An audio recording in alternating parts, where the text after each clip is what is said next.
Okay, now time for some other issues that the panelists want to discuss. But first, I want to raise the topic of Time Person of the Year, Greta Thunberg. A 16-year-old climate change activist, Thunberg received a Twitter rebuke from President Trump this week. The activist, the president said, needs to quote-unquote chill. Clarence, what are your thoughts on the attack on Greta? I thought that it was rather infantile of the president to do that. I don't know how he gains even with his own base. But I mean, who cares whether or not he triggers a 16-year-old lib from Scandinavia? My son is even more sarcastic about it, though. He's sorry that Greta Thunberg is stealing the spotlight, and I said, "You want to be in the spotlight, right?" So yeah, right. So, Eleanor, do you want to jump on that? The president is so infantile. I mean, she beat him out for Time Person of the Year, which is an honor he has coveted for a long time. He's even had fake Time magazine covers made up that he puts up in his clubs. And to mock her and on an issue that is so serious for the planet and for her generation. I mean, it's sickening. But she responded. She changed her to say that she's a teenage activist fighting anger management. So she handled it beautifully. Do you want to get on this big issue? What would you yeah, she wins that one. Well, let me say the Time cover used to be very deadly serious. I mean, the first Time cover went to Lindbergh in 1927. When he flew the Atlantic. I remember looking at the covers in the 30s. Hitler, Stalin, Churchill, FDR, all this great history. Who's the one individual that's been on more Time covers than anybody, Tom? Richard Milhous Nixon. Reagan is second. To me, Time magazine has gotten to the trendy, the trivial, the woke. Look, the 16-year-old girl or whatever, nice, put her on the cover. She's not the most significant person of the year, and everybody knows it. All right, Matt, your thoughts? Yeah, I mean, I would agree with Pat. I think it's virtue signaling on behalf of once great weekly news magazine that's become quite insignificant, honestly, in the national discussion. I don't think the president should be attacking children, no matter who they are or what they say. And this is an individual who has some challenges of her own, so that's even more of a reason not to do that. On the other hand, the lionization and the celebration around Greta is becoming a bit ridiculous. I cannot believe that you think Richard Milhous Nixon was so much more serious and appropriate for the cover of Time. And this young woman who has crystallized the challenge that this planet faces for her generation and has turned a whole generation of young kids, teenagers, into political activists. That is very serious. Well, first of all, you can't say that's trivial and trendy. First of all, I hope it's not trendy or the planet is really gone. Yeah, first of all, as I wrote on Twitter at the time, I think Time magazine is normalizing truancy, which I think is not a good idea. This 16-year-old child needs to be in school, number one. Number two, I mean, I think the language Greta uses is so over the top, acting as though the world is going to end in 8 or 10 or 12 years. I mean, she truly is sort of trembling in fear. That is the result of climate alarmism that we've seen around the world. And she talks about how climate change is stealing her dreams. Yeah. I mean, it's over the top. I would say, okay, millennial, but I didn't want to carry it too far. But I think Time Magazine, speaking as someone from the print media, I'm delighted to hear so many people talking about Time Magazine. Right. Because that's the thing, Pat. People really hadn't talked about magazines. But, that's what it's all about, selling magazines. When I was at journalism school in 1962, we took a vote of the entire class. What's the one magazine you would keep if you gave up all the rest? 92% of the class said Time. All right. How many do you think would say so today? Do you want to conclude? They say, what's Time? That's what they say today. I think Time might still, because there aren't that many magazines competing. I worked for Newsweek for decades, and Time was Hertz and we were Avis. But the internet has changed everything. But to be on Time's cover is still a significant accomplishment, which is why Donald Trump was ticked off that this 16-year-old kid beat him out for that honor. That's what this is about. Another issue we saw this week was obviously the quite resounding victory of Boris Johnson's Conservatives in the UK. Brexit, it looks now, is going to be carried through. Pat, your thoughts on that? This is really historic. I mean, Brexit is going, I think Britain is going out of the European Union. Question whether Scotland will stay with Britain or stay with the European Union. I mean, it's a victory, I think, if you will, for nationalism, tribalism, the victory up there in the labor districts, those guys are voting their cultural, social value, moral values, and their objection is really to the elites, basically the liberal elites in London, the transnationalists and all that. And so it's a dramatic move for the Labour Party in changing, it's really changing British politics. It's moving around. The UK has to worry about keeping the union together because Scotland and Ireland are not happy about this. And I do think there's a lesson, what happened in the UK for our politics here.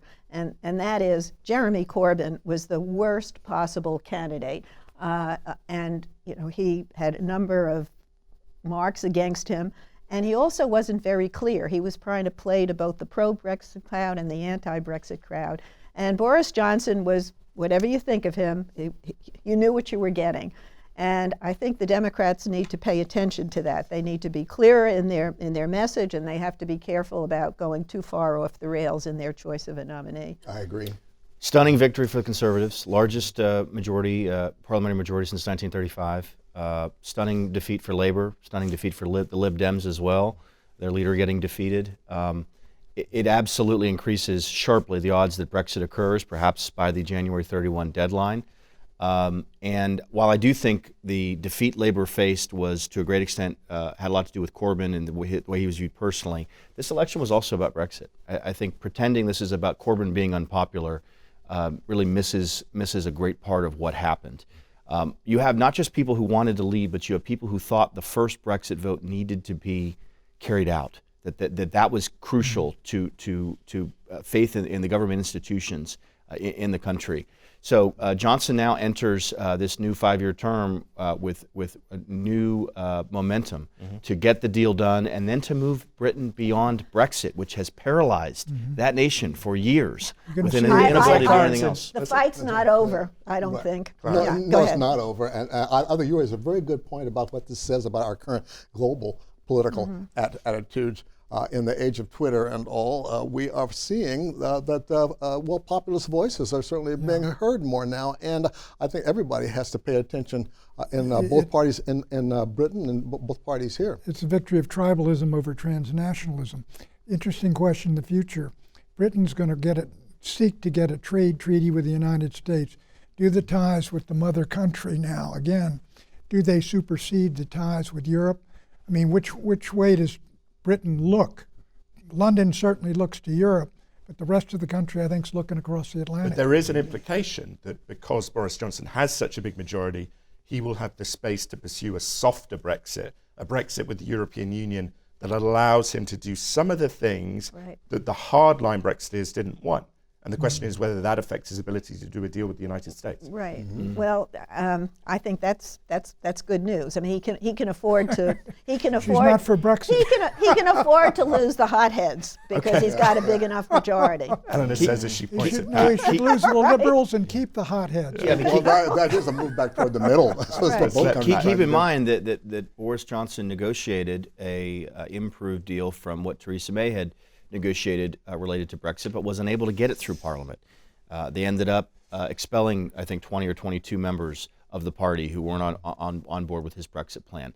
So I think you raise a good question, but I think now what's clear is that whatever Boris does, whether he renegotiates it or not, he can get it through Parliament, and he can get it executed. But you're right. I think that then opens up the opportunity for the U.S. and the U.K. to begin negotiating a bilateral trade deal that will be good for both countries. The details of which will come out probably next year. Best trade deal ever, right from the Oval Office. Our president will tell you. That's right. Now, do any of the panelists have another issue that they want to bring up? They haven't thought it's got enough attention this week? I wanted to point out that the president met with the foreign minister of Russia in the Oval Office. We got limited information about what they actually talked about. So the Russians got their Oval Office meeting. The Ukrainians still haven't. President Zelensky, sorry, still hasn't gotten his meeting, and he was meeting with Putin to try to come to a ceasefire in the ongoing war there. So ask yourself about the president's priorities and what that means. The reason you speak to someone like Lavrov is the START Treaty on nuclear weapons with the Russians, is about to lapse. And these are some of the great treaties of the Cold War.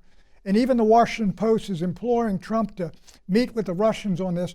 I mean, this constant Russophobia that we can't talk to Putin because because of what the troll farm did to us. Just do it out in the open, that's all. I mean, there's too much going on behind closed doors. All roads lead to Yeah, but that's a legitimate point, isn't it? Pat, why do it behind closed doors, even if you're you right? sit down with it because Lavrov is coming in. He's got other issues, maybe talking about Syria as well. He's the foreign minister. I mean, Kennedy met with Gromyko. Nixon met with Gromyko. I mean, Molotov, Truman met with these folks. You got it even when we had the Soviet Empire, for heaven's sakes. And Secretary of State Pompeo and Foreign Secretary Lavrov did a press availability that was public. I would raise one other possible issue, and that is the news just today as we're sitting here that the first round agreement with China on the trade deal appears to be finalized. China's now admitting the deal's done. Sounds like $200 billion in products being purchased. I think $40 billion in ag products. So boost for the economy. It's going to delay the imposition of the tariffs, which are going to go on December 15th, and increase the chances that a second or third round trade deal could get done next year, which would be very good for the economy. You know, We'll have I really Christmas don't sales. understand, Tom, the refusal of this generation to talk to adversaries. During the Cold War, it was us. We were blamed. You don't want to talk to the Russians. That isn't what I'm saying. I think you do talk to adversaries. I'm just saying that they've given this Oval Office meeting to the Russians while stiffing the Ukrainians when the Ukrainians are in a hot war with the Russians, and against the backdrop of what we're discussing on Capitol Hill, Very quick. it is a meaningful coincidence. Zelensky got a meeting with Trump. He just didn't get at the UN. He just didn't get the Okay. Oval Office. All right, he gives that's us that it. charisma file. Gotta go. Gotta go. Gotta Gotta go. Gotta go. Thank you for watching.